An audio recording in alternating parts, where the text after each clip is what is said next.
Hi friends, this is Rajasekhar blogs. Welcome to our channel. Friends, నా home town అయినటువంటి శ్రీకాకుళం నుండి ఇప్పుడే బయలుదేరానండి. ఎక్కడికో చెప్పలేదు కదా, చెప్పేస్తాం. సాలిహొండం జాతర కోసం. అక్కడ ఏముంది, వేణుగోపాల స్వామి వారి దేవస్థానం ఉంది. ఆ దేవస్థానం కోసం కొన్ని విషయాలు ఆలయ ప్రధాన అర్చకులతో మాట్లాడి కొన్ని విషయాలు తెలుసుకొని మీకోసం అలా కొద్దిగా చెప్దామని నా ఉద్దేశం. సరే, ఇప్పుడు బయలుదేరిపోదాం.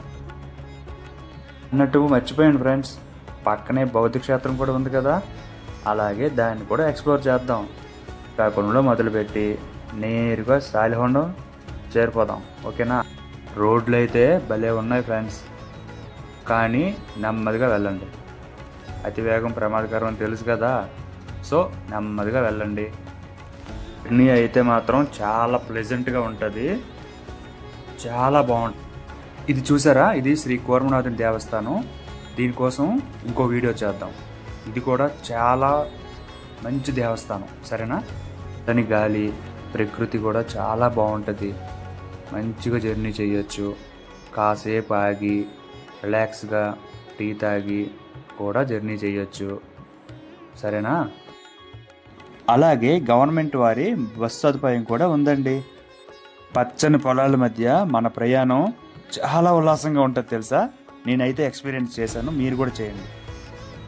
మరి కాసేపట్లో సాలిహొండం చేరుకుంటాను. దగ్గరలో ఉన్నాను. గ్రామాలు చాలా బాగున్నాయి, నిజంగా చాలా చాలా బాగున్నాయి. అబ్బా, చూసారా ప్రకృతి ఎంత బాగుందో, ఆ పక్షులు, నేచర్ చాలా అందమైంది. అబ్బా, దీన్ని మనం చాలా బాగా కాపాడుకోవాలి. అది మనందరి బాధ్యత. వచ్చేసామండి, అదిగో దారి. ఇదే ఎంట్రన్స్ బోర్డు, చూసారా బోర్డు. మనం అలా కొండపైకి వెళ్తుంటే కొన్ని దేవతల విగ్రహాలు, దేవుళ్ళ విగ్రహాలు మనకు దర్శనం ఇస్తాయి. చూసారా, స్వామివారు, ఆంజనేయ స్వామివారు. అలా కొండపైకి వెళ్ళిపోవడం అన్నమాట. నేరుగా కొండపైకి అలాగా వెళ్ళిపోవడం. మంచి సీసీ రోడ్లు కూడా వేశారు. చూసారా ప్రకృతి ఎంత బాగుందో.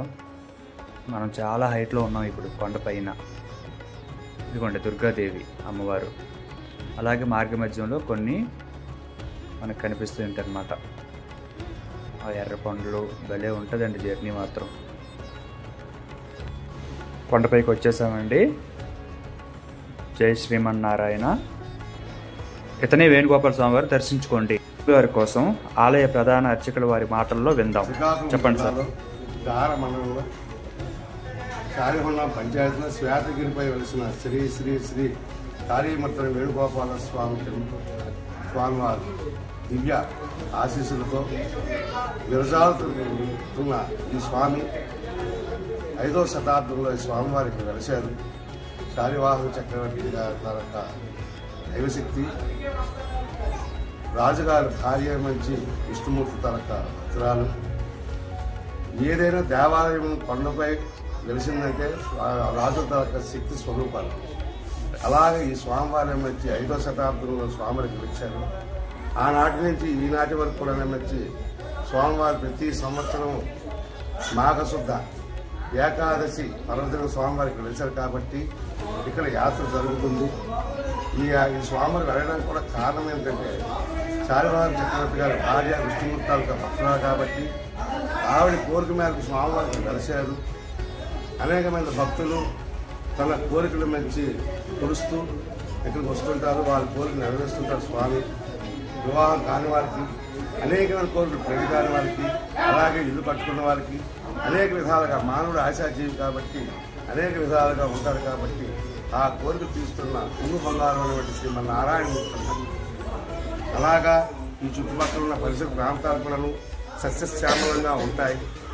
అలాగే ఈ స్వామివారికి అనేకమైన దర్శనాలు చేసుకుంటే ప్రతి నెల ఏకాదశి రోజు స్వామివారికి క్షీరాభిషేకం జరుగుతుంటుంది.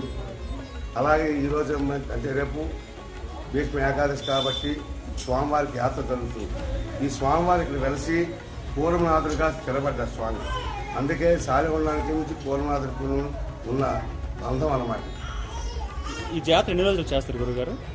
ఈ జాతర ఎన్ని రోజులు చేస్తారు? ఈ యాత్ర మంచి దశమి నుంచి ఏకాదశి ఏకాదశి అనంతరం వచ్చి పౌర్ణమి స్వామివారికి వివాహం జరుగుతుంది. స్వామివారికి ఇది స్థలపురాణం. ఇదే స్వామివారి దీనికేమొచ్చి కాళీమంత్రం వేణుగోపాల స్వామి అన్న కారణం ఏమిటంటే రాజుగారి భార్య కోరిక మీద స్వామిని వెలిశారు. కాళీమంత్రం వేణుగోపాల కాళీ అంటే రాక్షస స్వామి అనమాట, అంటే స్వామిని మర్దించడం అనమాట. అందుకు ఆ మర్దిస్తున్న టైంలో అమ్మవారు అంటే రాజుగారి భార్య కోరిక మేరకు స్వామివారు ఆ రూపంలో ఇక్కడ వెలిశారన్నమాట. ఆయన చేతిలో పిల్లలుగా ఉండదు. అప్పుడు భార్యాభర్తలు వెగరీయడం తప్పని చెప్పి ఆయన నకల సూత్రాలు కాబట్టి ఆయన అప్పుడేమంచి తన వెదురు బొంగునేటువంటి పిల్లలుగా వెదురు బొంగు కాబట్టి వంశల నదిని మంచి ఆయన విడిచిపెట్టారు. ఆ విడిచిపెట్టడం వల్ల ఏంటంటే రాణిగారు అవతల ఉండిపోయి రాజుగారి అవతల ఉండిపోయారు. ఆ దీనికి పాపం వచ్చి స్వామివారి చేతులు ఉన్న చక్రాన్ని విసరగానే వచ్చి పూర్వగుండంగా మారిందట. ఆ పాపంలో వెళ్ళేటప్పుడు వచ్చి పశ్చిమానికి ముఖం నిలబెట్టారు కాబట్టి పశ్చిమానికి ఒక ధ్వజస్తంభం ఉంటుంది. ఆ తర్వాత ఏమంచి స్వామివారి మంచి దేవాలయం దీనికి వచ్చి కాబట్టి తూర్పులను ద్వారబంధం పెట్టారు ధ్వజస్తంభం అనమాట. ఇది ఈ స్థలం మహిమ. అనేక రాష్ట్రాల నుంచి కూడా వస్తుంటారు. అనేక విధాలుగా భక్తులు తమ తమ కోరికలకు ఏమొచ్చి కొలుస్తూ ఈ స్వామివారికి ఏమొచ్చి కృపా పాత్రలు అవుతున్నారు. జై శ్రీమన్నారాయణ. అర్చకులు బొంకుపల్లి నాగరాజ శర్మ. ఆలయ ప్రధాన అర్చకుల వారితో మీ రాజశేఖర్.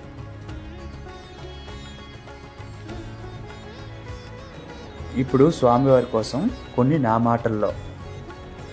శ్రీ వేణుగోపాల స్వామివారు ఆలయాన్ని 5వ శతాబ్దంలో శాలివాహన కాలంలో నిర్మించినట్లు చరిత్ర మరియు శాసనాలు చెబుతున్నాయి. ఇక్కడ కృష్ణ భగవానుడు కాళీమర్దన వేణుగోపాల స్వామిగా మనకి దర్శనం ఇస్తారు. కాళీమర్దన పేరు ఎందుకు వచ్చింది అని తెలుసుకోగా కాళీ అనే రాక్షస పాముని శ్రీకృష్ణుడు వధిస్తాడు. ఆ ఘట్టానికి చెందిన విగ్రహం ఇక్కడ శాలివాహన రాజులు భీష్మ ఏకాదశి రోజున ప్రతిష్ఠించారు. దాని కారణంగా ప్రతి సంవత్సరం ఉత్సవం నిర్వహించేవారు. అయితే ఈ ఉత్సవాన్ని శాలిహోండం యాత్రగా ప్రసిద్ధి చెందింది. ప్రతి సంవత్సరం భీష్మ ఏకాదశి రోజున వేణుగోపాల స్వామి వారి పుట్టినరోజు వేడుకలు జరుపుతుంటారు. దీనినే కాళీయమర్దన వేణుగోపాలుని యాత్ర అని కూడా పిలుస్తారు. శాలిహోండం యాత్ర ప్రారంభిస్తారు. శాలిహోండం జాతరకు వివిధ జిల్లాల నుండి యాత్రికులు అత్యధిక సంఖ్యలో వస్తారు. మన పక్క రాష్ట్రం అయిన ఒరిస్సా నుండి కూడా చాలామంది భక్తులు శ్రీకృష్ణుని దేవుణ్ణి దర్శించుకోవడానికి వస్తుంటారు. భీష్మ ఏకాదశి జాతరను శాలిహోండం గ్రామస్తులు తమ ఊరి ఉత్సవంగా భావించి కనుల పండుగగా జరుపుకుంటారు. ఈ గుడిలో శ్రీకృష్ణుని విగ్రహానికి పిన్నెల గ్రోవి ఉండదు. మరియు అన్ని శ్రీకృష్ణ దేవాలయాల్లో కృష్ణుడు పిన్నెల గ్రోవి ధరించి దర్శనం ఇస్తారు. కానీ ఇక్కడ ఉగ్ర రూపంలో దర్శనం ఇస్తారు. ఉత్తరాంధ్ర జిల్లాలో ప్రసిద్ధి చెందిన శాలిహోండం వేణుగోపాలుని జాతరను ప్రతి ఏటా మాఘశుద్ధ ఏకాదశి అనగా భీష్మ ఏకాదశి రోజున నిర్వహిస్తారు. ఆ వేణుగోపాలునికి సంతాన వేణుగోపాల స్వామి అని కూడా ఒక పేరు ఉంది. సంతానం లేనివారు ఈ స్వామి వారిని దర్శించి పూజలు చేస్తే ఎంతో ఫలితం ఉంటుందని భక్తుల ప్రగాఢ విశ్వాసం. ధ్వజస్తంభం చూసారా, చాలా చక్కగా ఉంది కదా. చాలా బాగా అలంకరించారు. వివిధ రకాల పువ్వులు తెచ్చారు. ఇక్కడ ఏదో శ్లోకం ఉంది చూడండి, చక్కగా చదవండి. అది బయట కానీ అబ్బా శ్రీకృష్ణుడు భలే ఉన్నాడు అబ్బా. ఇక్కడ చూసారా పూరి జగన్నాథ్ గారు చాలా చక్కగా ఉన్నారు. ఎలా వస్తాయి ఇక్కడికి నక్షత్ర తాబేళ్ళు బాగున్నాయి. టాటాయిస్ తాబేళ్ళు. ఏదైనా విష్ణు నివాసం కదా, నక్షత్ర తాబేళ్ళు ఉండాలి. మరి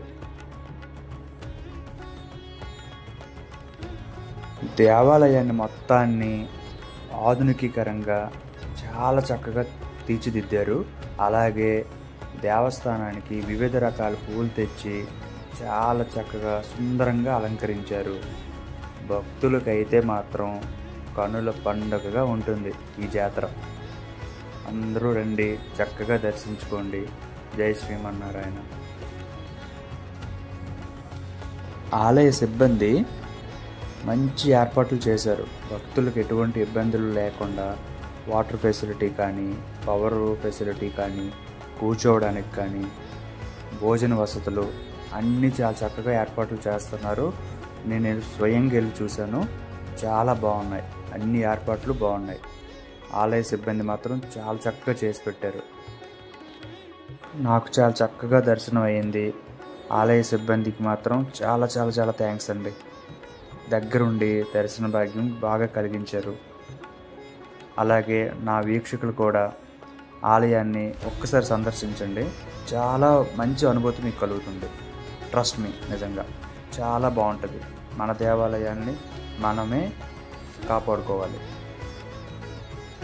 పునర్దర్శన ప్రాప్తిరస్తు. ఇప్పుడు బౌద్ధ క్షేత్రం వెళ్ళిపోదాం. బౌద్ధ క్షేత్రం ఎక్కడ ఉందంటే సాలిహొండం. ఇది శ్రీకాకుళం జిల్లా గార మండలంలో కలదు. ఇది మండల కేంద్రం అయిన గార నుండి 3 కిలోమీటర్ల దూరంలో ఉన్నది. సమీప పట్టణం అయిన శ్రీకాకుళం నుండి 20 కిలోమీటర్ల దూరంలో ఉంది. బౌద్ధ క్షేత్రం కోసం తెలుసుకుందాం. సాలిహొండంలో ప్రసిద్ధి బౌద్ధ క్షేత్రం వంశధార నది ఒడ్డున ఉన్న బౌద్ధ ఆరామాలు, శిథిలమైన దేవాలయాలతో కనువిందు చేయు ప్రకృతితోనూ అభివృద్ధి చెందిన పర్యాటక స్థలంగా మారిన అందమైన క్షేత్రం. పూర్వం సాలిహొండాన్ని సాలివాటిక అని కూడా ఒక పేరు ఉండేది. సాలివాటిక అంటే బియ్యపు ధాన్యాగారం అని అర్థం. సాలిహొండం వంశధార నది దక్షిణ ఒడ్డున ఉన్న చిన్న గ్రామం. అలాగే పూర్వపు వాడరేవు పట్టణమైన కళింగ పట్టణానికి పడమర వైపు 5 కిలోమీటర్ల దూరంలో ఉన్నది.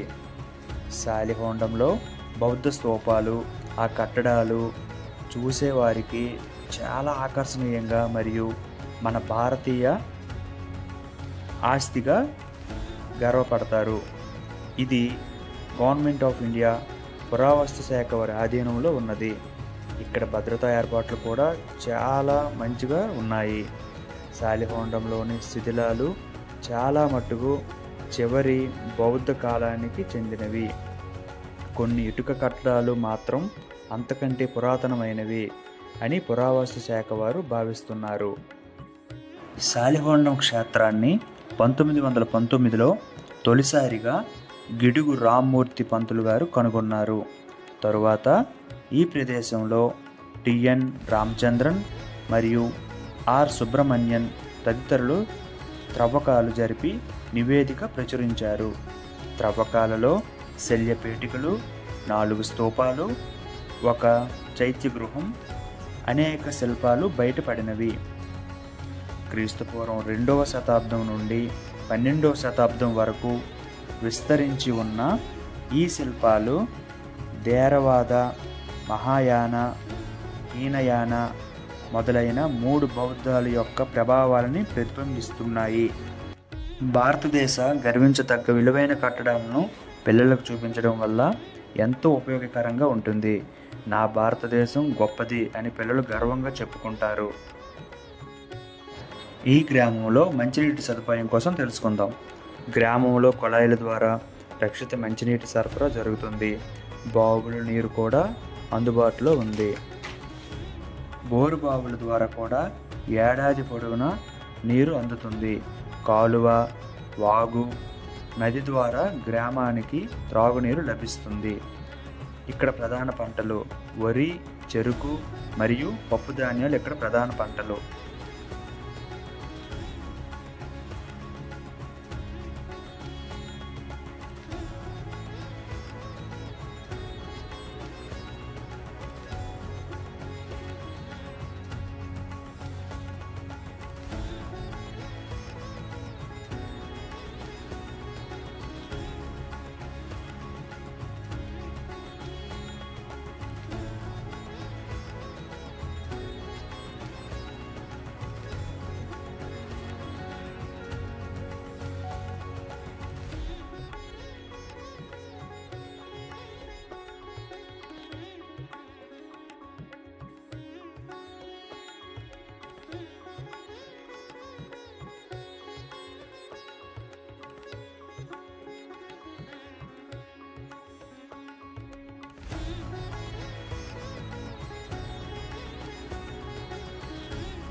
Okay, thank you my friends. నా వీడియో మీకు నచ్చితే షేర్ చేయండి, కామెంట్ చేయండి, అలాగే లైక్ చేయడం మాత్రం మర్చిపోకండి. అలాగే మన ఛానల్ని సబ్స్క్రైబ్ మాత్రం తప్పనిసరిగా చేయండి. ఓకేనా? నెక్స్ట్ వీడియోలో మళ్ళీ కలుద్దాం. ఓకే.